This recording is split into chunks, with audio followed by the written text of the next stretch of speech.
সাত সকালে আবারও ইডির হানা হাওড়া জগৎবল্লভপুরে।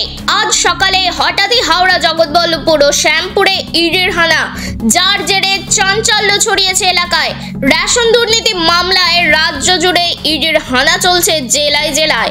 মূলত সেই কারণেই জগৎবল্লভপুরে দক্ষিণ সন্তোষপুরে কৃষ্ণপদ মালের বাড়ি ও চালের গোডাউনে হানা দেয় ইডি।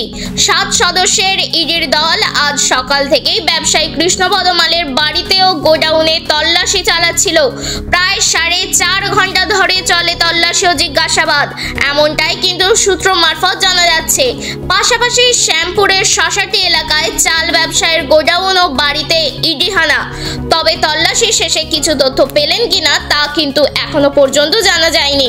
তবে হাওড়া জগৎবল্লভপুরের রেশন দুর্নীতি মামলায় বারংবার ইডির হানায় সিঁদুরে মেঘ দেখছেন রাজনীতিবিদদের একাংশ।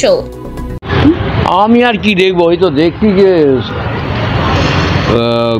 ইন্ডিয়া গভর্নমেন্টের পুলিশ এসে বাড়ি সার্চিং হচ্ছে, এই তো। কার বাড়ি এটা? কৃষ্ণপদ মাল। হ্যাঁ, কৃষ্ণপদ মাল। কৃষ্ণপদ মাল। আচ্ছা, কি ব্যবসা করে উনি? ও ধান চালের ব্যবসা করে, চাষিদের থেকে ধান কেনে চাল তৈরি করে বিক্রি করে। আচ্ছা, তো উনি পুরনো ব্যবসায়ী নাকি? হ্যাঁ, অনেক পুরনো ব্যবসায়ী। হ্যাঁ, অনেকদিন থেকেই করছে। অনেকদিন থেকে। কখন এরা এসছে?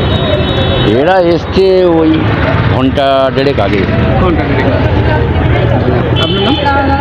আমার নাম বিনয় মাল।